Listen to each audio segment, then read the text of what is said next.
I'm Taylor Hickey here with Frogs Today. We're in Albuquerque, the University of New Mexico. Our Horned Frogs are currently in their last preparation before tomorrow's bowl game for the Isleta New Mexico Bowl, which kicks off at 1:30 p.m. Fort Worth time.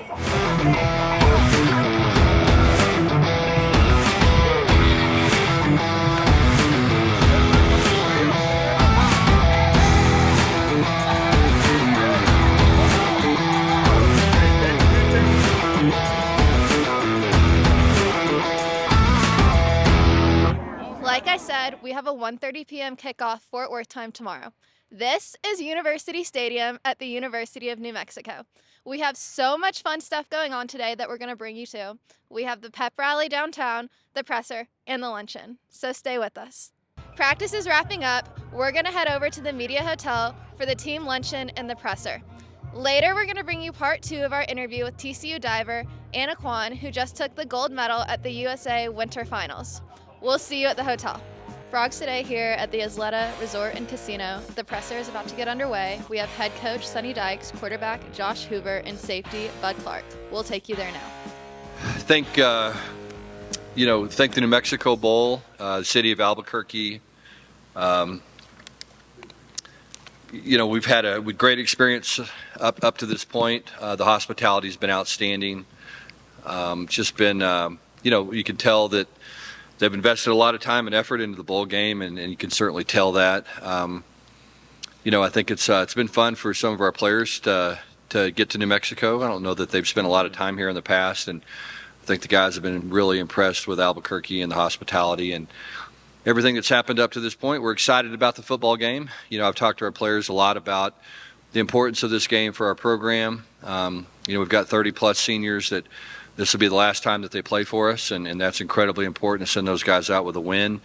And I believe for our returning players, it's really important for us to get off to a good start really for next season. So I think this is kind of, in a lot of ways, the end of an era for a lot of our seniors, and at the same time, the beginning of the 2025 season in a lot of ways. So it's an important game for us. I've been proud of the preparation our players have had. I thought we had really productive practices leading into this week. We had a good walkthrough yesterday, had a nice run through today as well. The meetings this afternoon and this evening are going to be real important for us to clean up some things. But I think our guys are excited, and I think they're ready to play. And, we've talked at length about the importance of being the most excited team to play, and I think it's incredibly important in bowl games. And I think our players have done a great job of being excited about this opportunity and going out and putting their best foot forward and playing well in tomorrow's game. So again, I'm proud of our players and their maturity they've shown up to this point, and looking forward to the game tomorrow. Yeah, I think it's weird. You guys heard me over and over again throughout the season talk about just how much I like the team and the ceiling that I thought the team had. I thought it had a pretty high ceiling when the season started, and we had a number of weeks kind of in the middle where we didn't play particularly well, and never didn't play hard. We just didn't play well. Had an open week that to me I thought was really pivotal, coming off of a disappointing loss, and we needed to go on the road and find a way to beat Utah, who was the preseason pick to win the conference championship. And we had our guys showed up, and they had a great frame of mind. I mean, they were excited about going and preparing for the bowl game. You could tell they were disappointed that we had performed the way we had up until that point. And I think they just made a decision, look, we're going to do what it takes to give ourselves a chance to win week in, week out, from a preparation standpoint, from a mentality standpoint. And really proud of the guys for answering the call and answering the bell, and showing a lot of tenacity, dealing with adversity. And so we're just really proud of the guys. Like I said, a mature football team handles it the way that we handled it. Had this been an immature team, or a team that really was a selfish group or wasn't committed to each other, I'm not sure that we would have been able to turn around the season the way that they have done it. So again, really proud of just who they are, their work ethic and their tenacity, and they just kept showing up and kept swinging, and we started to play better football and winning football. And for us, that's been to take care of the ball offensively and create turnovers on defense and be excited to play. And I think those guys have done it incredibly well and got a chance to do it again tomorrow. Yeah, it's a really big deal. Anytime you have an opportunity to play postseason. It's a big deal for all the players in the program, the school, and it's basically like another spring ball. You get 15 more practices to go out there and develop guys and to get better and to work on things you need to work on. So that part of it's huge, and we were all really excited about that opportunity to go finish and get to 9 wins, and that's what we're focused on, is getting to that 9th win, and so that's what we're excited about. And then obviously, Louisiana's a great team. Anytime you win 10 games, you're a really good team, and so watching the film, been really impressed with them, so we're excited about the matchup. Honestly, I'm gonna back off what Coach said. Pretty much, it's like the beginning for next year. So I feel like, so for our players, it's pretty much just being able to see like how we're gonna build, how we're gonna be, kind of like our foundation, pretty much where we lay everything down. Then, like who said about Louisiana, they're pretty good. I know some of these players, kind of grew up with them, so I know they're a bunch of gritty guys. So just feel like, man, we go out there, they're a great team. Got to go out there and put a business to them. Yeah, I think for me, the love I have for this team going into the season, I felt so close with so many guys, and so coming into this year, I was really excited about that and just the opportunity to play with so many great players and so many great people.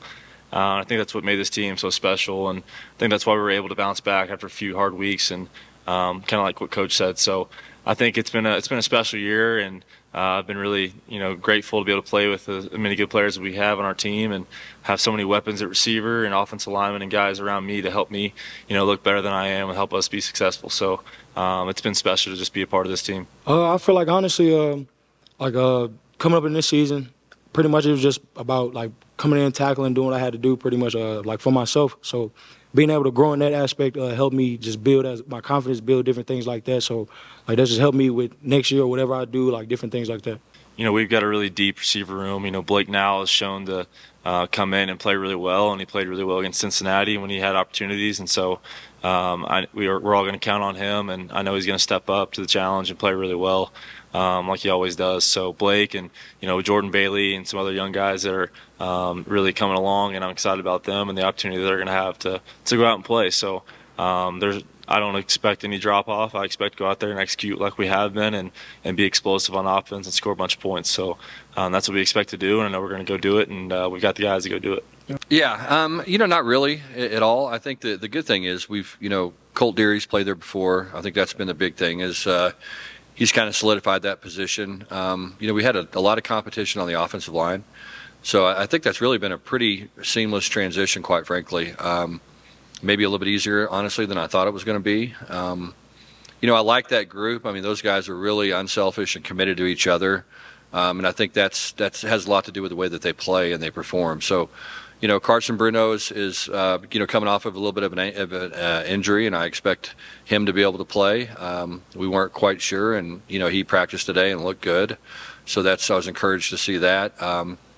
Ryan Hughes will probably get some more opportunities, Mike Nichols as well. So, we've got a lot of different guys that can come in and play both inside or tackle as well. And I feel good about it. I mean, I really do. I think that our guys are excited. I think that that group is galvanized in a lot of ways when you lose somebody. I expect that group to play their best football game that they've played up to this point, and I think that, you're going to lose guys. I mean, that's part of this kind of world in college football that we have now. The good thing about the running back room is that there's a lot of really young, talented guys in the room. Jeremy Payne, I think, will get a little bit of an extended role, a bigger role than he's had up to this point. Excited to see what he can do. So really feel good about that room. And I don't think, again, there'll be any drop-off at all. I'm fired up about those guys and looking forward to to watching them play. Yeah, it's fun. I mean, I think, like we said earlier, it's a little bit of a glimpse into next year, which I think is fun to see. I think Eric McAllister, obviously coming off of the year that he had, getting extended reps and extended opportunities, I expect him to be very productive. Not only in this game but moving forward. Same thing with Jordan Bailey. I think our tight ends will probably play a little bit bigger role from a receiving standpoint than they have up to this point, just again because we've got some new faces and those guys are experienced between Drake and DJ, and so expect those guys to play well and as I said, get more probably opportunities than they have really in the past. But it's fun. I mean, when you lose somebody, there's always an opportunity for somebody to step up, and I think that's what great football teams do. They always have that next man up mentality, and they don't worry too much about who's not there. They just focus on who's there, and those guys get opportunities. And most of the time, if you have a good football team, they take advantage of them. They step up, they play at a higher level, and your team plays at a higher level as a result. A little bit, yeah. From a preparation standpoint, you're not exactly sure what you're going to see. They've been a little bit uncertain at quarterback, just with the starter being banged up. I'm sure he'll play, and he's a really good player. Conference player of the year, and can do a lot of different things. And so I'm sure they're excited about getting him back. He's a really good player. Love the way he plays. You can tell that the team really responds to his leadership. But they're missing some key ingredients as well. But the good thing is, as Josh talked about earlier, look, when you're a 10-win football team like they are, and a team that played for a conference championship, you're going to have depth, and they're going to have some guys that are going to get opportunities, and I'm sure those players are good football players.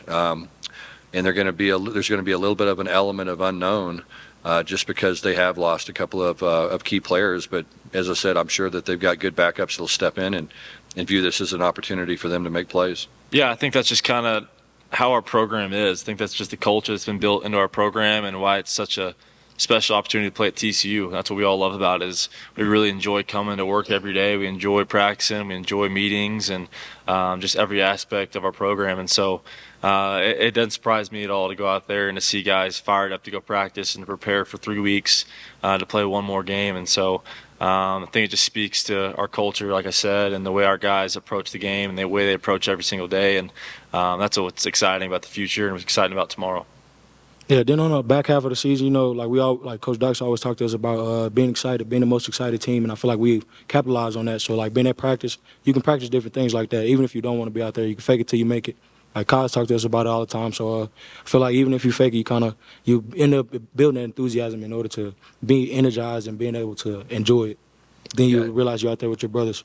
Yeah, and I think that's kind of, from my perspective, what's made this team so fun to coach is, even when we didn't play well and, these guys never panicked. They knew they believed in themselves. They believed in each other. They knew that they just kept showing up, and just a couple things we needed to improve on.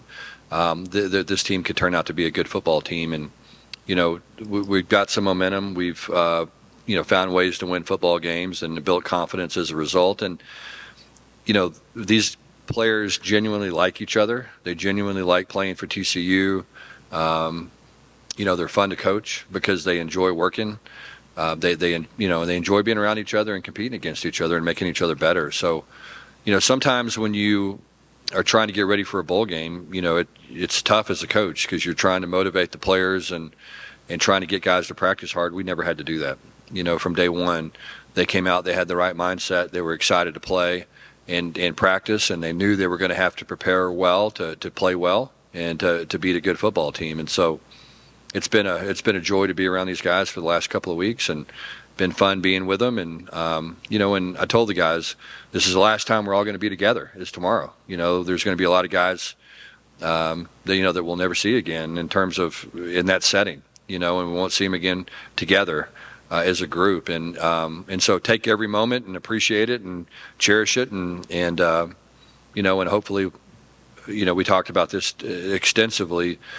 Bowl game experiences come down to one thing, and that's winning the game. You're going to have a great experience if you win the game.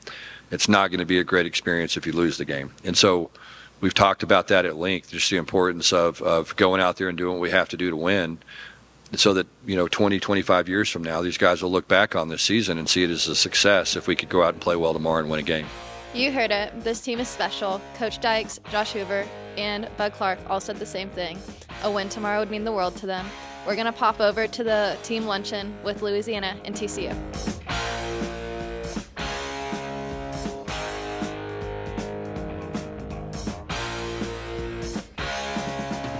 Guess who just got back today? Them wild-eyed boys that had been away haven't changed, had much to say, but man, I still think them cats are crazy.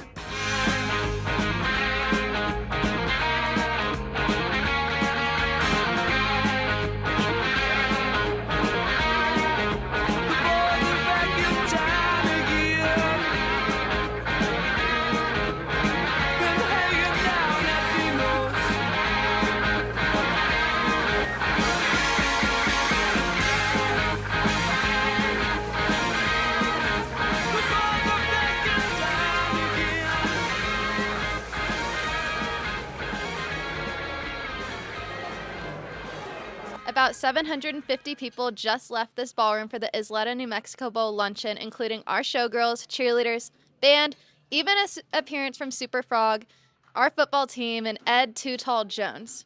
We even have a special treat with a little behind the scenes on how the trophy was made. Mr. Jesse Muera calls us every year in September or October, and then we get okay to start making the pottery, which my wife makes the pottery.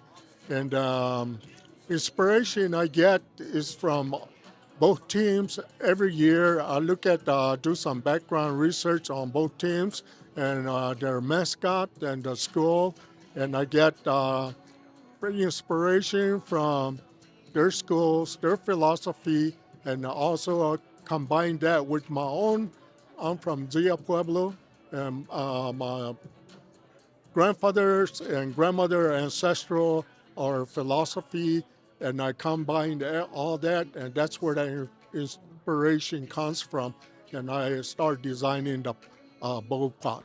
So it's been a fantastic journey, a beautiful one, and I represent all Native American artists, and also I represent the state of New Mexico and all the athletics, and also I represent New Mexico Bowl with Justin Buera.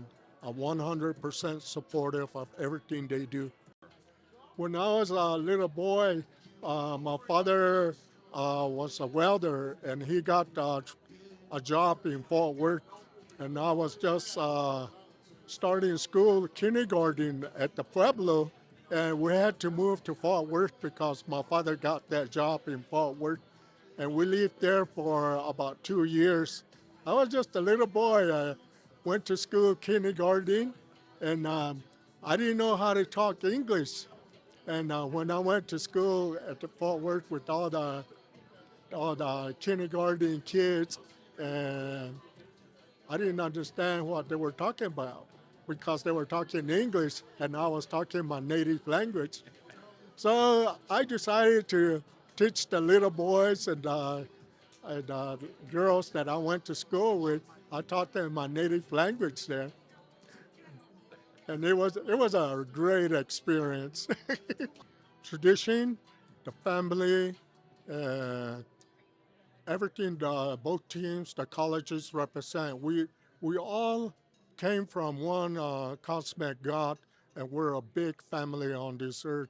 And I would like to say that I represent all human beings, and no matter what race or religion they are. And my pride comes from my background and also the people that I've met all across the country.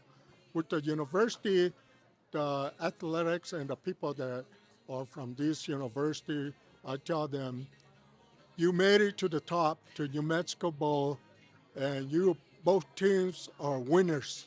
It doesn't matter who wins the trophy. Both of them have already won, and they're both champions to me. Thank you to the Medina family from Zia Pueblo. It's a beautiful trophy, and hopefully the Horned Frogs are going to be the ones taking it home. But like Mr. Medina said, hopefully we don't drop it because it's a beautiful work of art. Next, we have a one-on-one with Jeff Symbieta, the executive director of the New Mexico Bowl.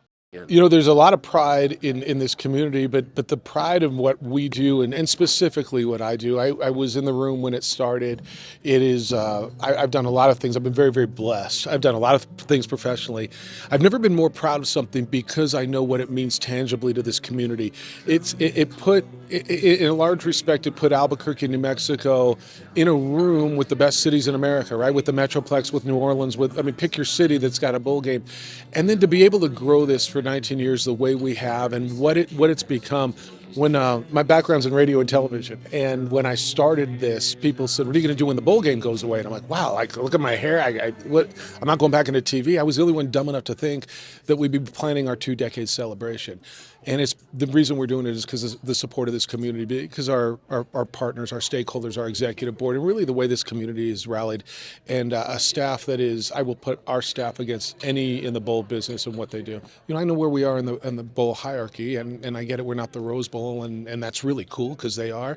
We're the Isleta New Mexico Bowl, and there's a place for it. These teams that are clear today weren't going to qualify for the 12-team playoff. But I got a 10-win team again who played for a conference championship, an 8-win team who's really good. They deserve to play in the postseason. They deserve to be treated like they've done something special because they have, and that's where our place is. And what we're going to do is control what we can control. We're going to be really, really, really good at hospitality, really good about taking care of the student athletes and the traveling parties, and I think that's what we've been able to do for coming up on 2 decades. I'll tell you this. I love putting on the event. I love being in college football. I've been in sports and athletics my whole career. My background's in radio and television. My favorite part of what I do is walking around throughout the week and meeting the players, meeting the student athletes, and having conversations with student athletes who are genuinely appreciative, genuinely excited to be there. We talk about opt-outs all the time. People go, oh, this guy opted out. What about the 10,000 or so student athletes who opt in? What about the stories about them? That's the story. The student athletes who are here, who opted into bowl games, who got to experience what they got to experience here in Albuquerque, New Mexico, or Birmingham, Alabama, or Mobile, or wherever. That's the real story. Yeah, and I understand that where college football's gone. But what's special to me about college football is the relationships that I've been able to make over the years, and everything comes around, right? The fact that Spike Dykes was our speaker in 2006, and Sonny, his son, is now the head coach in our game. George Barlow, who was the head coach at New Mexico years ago on the interim level, is now here with Louisiana. And the relationships and people coming through that I've met over the years. I mean, every business is a relationship business, probably. This one's pretty special, and I wake up every day. I do a 3-hour sports talk radio show in the morning, and I run a college football bowl game, and I work for ESPN. I know how lucky I got it. Like everybody, you're not going to hear me complain a lot. I know how fortunate I am. I will never take it for granted. I will work my ass off every day to be better than I was the day before, because I know how lucky I am to be involved in what I do and get to do what I do. That's it from us here at the Isleta Resort and Casino. Our next stop is Old Town Plaza for the Isleta Bowl Pep Rally, the Horned Frogs and the Raging Cajuns. But first, we're going to bring you the second part of our interview with Anna Kwan, gold medalist, TCU diver. I would love to make NCAAs again. Last year I was the first woman in 12 years for my team to make it. So that was also an incredible accomplishment, feeling of accomplishment there. So yeah, but the hard part about that is that zones is our one and only chance to make NCAAs. So if you have a bad meet like I did on 3-meter at zones, you're not going, sorry. Like no matter how good of a season you had, you really have to just show up on that one day. So yeah, I mean, I would love to, I would really love to have a conference title. So I'm going to do everything in my power to do that, but ultimately just surrendering to God's will in that as well. So yeah. Yeah, so there's a couple paths ahead of me that I'm trying to figure out right now. Again, I'm praying a lot about it, trying to figure out where God is leading me. But there seems to be, along with this winning nationals on an Olympic event, it seems to be pointing me in the direction of training for 2028. Still a little bit uncertain. There's details that need to be figured out, but there seems to be signs pointing in that direction for me, and I really would like to train. I don't feel like my career is over. I think I'd be pretty unsatisfied if I were to stop after March. I feel like I have a lot that I can still give to the sport, a lot of new dives that I've talked to Anthony about. Well, Anthony sets the goals first, then I have to I have to wait a little bit until I can actually buy in because they're a lot of flips. But I would like to give more to the sport and keep going. I am also a biology major on the pre-medical track, and so I would love to be a physician down the road. My dad is a physician and my mom has a medical degree as well. So that's kind of been in my family for a while, and I really just love knowing how our bodies work, and I would love to help people in my community as well and heal. So yeah. Thanks, Anna, and congrats on the gold. We look forward to seeing you dive with the frogs in the spring. Now for our current location, we just wrapped up the pep rally at Old Town Plaza, in Albuquerque, New Mexico. We talked to some Frog fans. We watched the bands battle it out. It was a great scene and a great way to kick off bowl weekend here in Albuquerque, New Mexico. You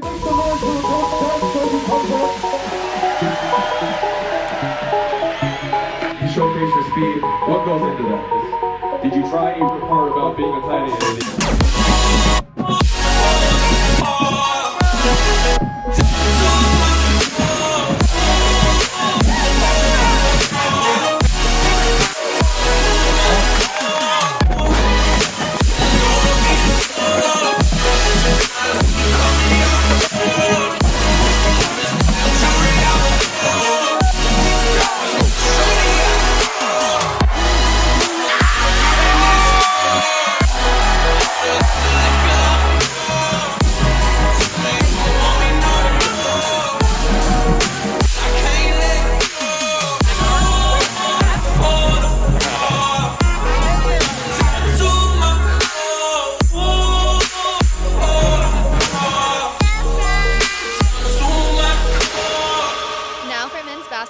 The Frogs had a huge win over South Alabama before Christmas, putting them back in the win column, which all Frog fans were happy to see.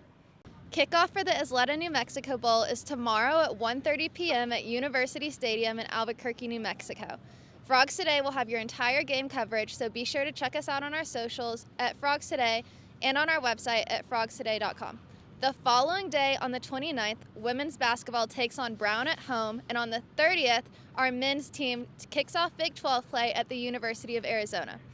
From Frogs Today, here on location in Albuquerque, New Mexico, I'm Taylor Hickey, and go Frogs!